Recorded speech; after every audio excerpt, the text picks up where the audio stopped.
Oh my god. Here we go. I think, yeah, I think I'm just gonna go to bed.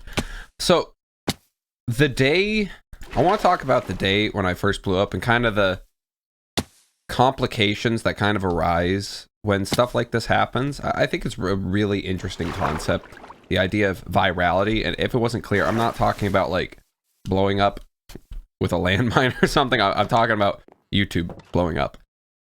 When, to me, there's not necessarily one crystal clear point as to when I did blow up. It's a little gray area compared to that. However, there we go. Yeah, I just want my graphics back to normal. I was just doing some pig cannon stuff. However, what was I talking about? Oh, God. Hi. This is a problem with being a YouTuber. Sometimes you lose track of trying to do stuff, and I'm trying to do this in one take. But I might cut this because I'm completely spacing. Like, I'm having an incredible brain fart at the moment. Oh, so when it comes to virality, it's such an interesting topic that it doesn't entirely make sense to me that it's like people... I don't even think I have my thoughts all that organized, really, now the more I start trying to talk about it. I remember, though, I want to talk about the shoes video, because I think that's just a very ridiculously extreme example of virality, because I'd never experienced anything like that, and never since. When I launched the shoes video, I thought it would do well, and I didn't think it would do that well, though. I just thought it was a funny idea that no one else had done before, and when I was brainstorming it out with Rec and we were kind of running through the idea, it seemed like just like an amazing opportunity. And putting together the thumbnail was a bunch of fun. But then I remember I got, I think, 500 something thousand views in the first 24 hours, which was insane to me. I have never seen or since seen any numbers that high on my channel. Unbelievable. But I think the thing that really sold me off was when I found out that I got on trending. I was like, oh my god. I've been wanting that for years, and well, for a long time. And I really wanted trending because, and not for any real reason other than to say, like, I did it. Some sort of level of self-validation.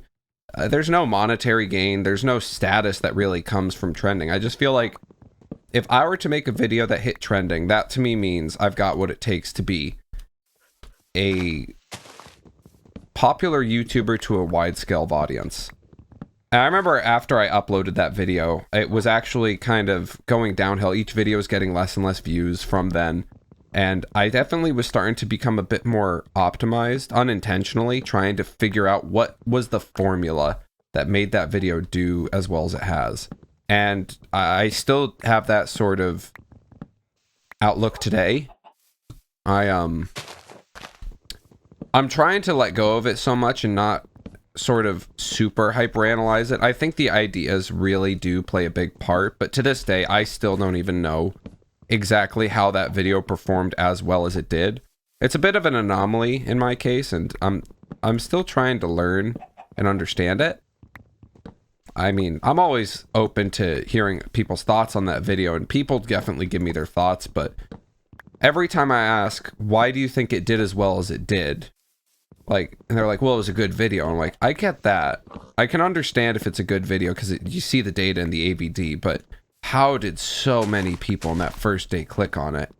And I think this is a little bit of a tangent to what I was originally wanting to talk about, but I think this is a very interesting point I kind of want to bring up anyways, is I wonder, just seeing it grow as fast as it did, I wonder if there's even some level of a bias that played in my favor in that moment, which is basically just the, I'm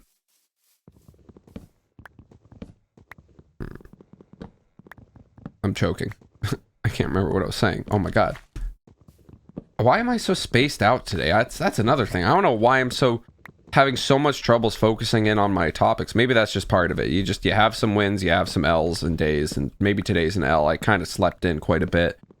Well, actually, no, I didn't even sleep in. I went on my walk in the morning with my buddy, and then bang, I plopped right back down onto my bed for the next 3 hours, and I have no real reason why I did that, but I just felt like I couldn't get up. I didn't feel mentally ready. I honestly, as I'm recording this video, it's actually a bit of a push to get this one going. I don't really know where what's going on. Maybe I'm just a little burnt out or whatever. Not totally burnt out, not the sense where it's like, oh, I gotta take time off and stuff, but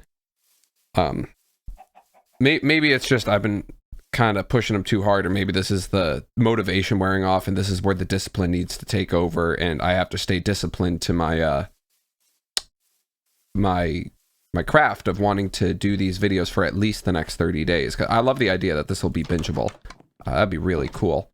But going back to my point of virality, and I have this thought that maybe there's something to be said about 1, 2, 3, 4, 5, bang. 1, 2, 3, 4, 5, bang.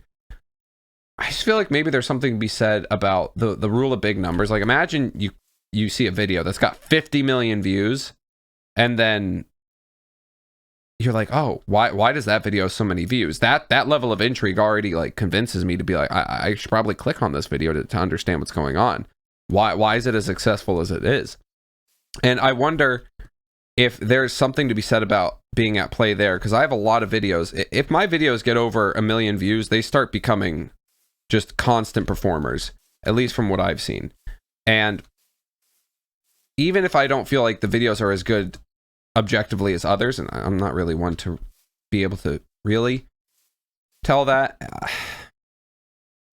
it's a difficult thing to get a hold of, trying to understand video performances and video analytics. And the more I'm talking right now, the less I feel like I really understand the point I'm trying to make. But I think the key point I'm trying to make is I wonder if just one day YouTube were to just take out the views from the viewers, kind of like how they tried or played around with the likes and dislikes. I wonder if they played around with the views so the viewers couldn't actually see how many views the video got. How greatly would that impact video performances? Both videos that already have a lot of views and videos that don't have that many views. I wonder how much of a bias is genuinely at play there. It's an interesting thought experiment that crosses my mind.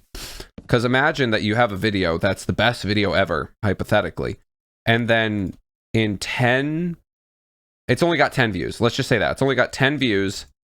So you're like, okay, that makes it sound like it's not a very good video if you're someone with 1 million subscribers.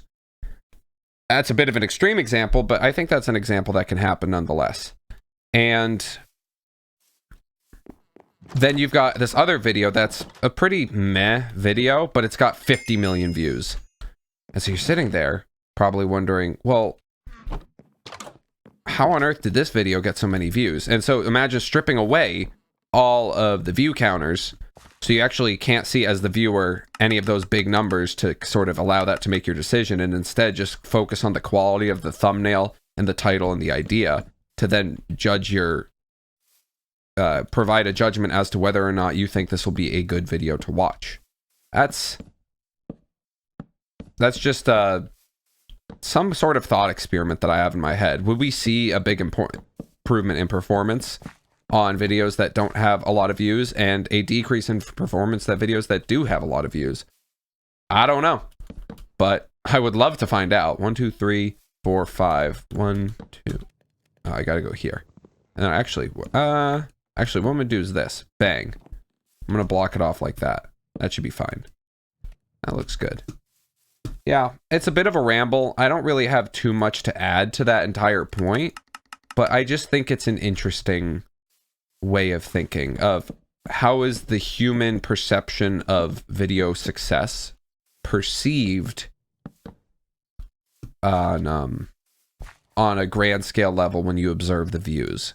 Again, maybe this is just a moot point. Maybe not. I don't know, but it's food for thought, and I'm curious to know what you guys think, because I just think it's really interesting, you know? And with that being said, we actually built ourselves just a cute little, little yard, I think? I think we can call this a yard. I gotta figure out what I want to do. Maybe I do something like... This could actually be sort of a step down into the yard. That actually could look kind of okay. I wouldn't hate that. Yeah. Oh, yeah, look at that. Oh, this is... Well, I think I've got... Oh, look at that. That's actually super cute. Oh, it's basic, it's simple, but that's okay. That's kind of the point of this series as a whole, so it's actually a good embodiment of kind of what I'm going for. Oh, and with that, the sun's setting. I think I've kind of closed out my point. I'm going to try next time to talk about... oh my god, I can't believe how much I side-tangented, but that's kind of the life of Chief. He just kind of ends up going on multiple different directions all at once. And you never quite understand what he's going for, but that's okay. Because neither does he. And with that, I'm going to eat my pork chop, and I'm going to go to sleep. I'll see you guys tomorrow.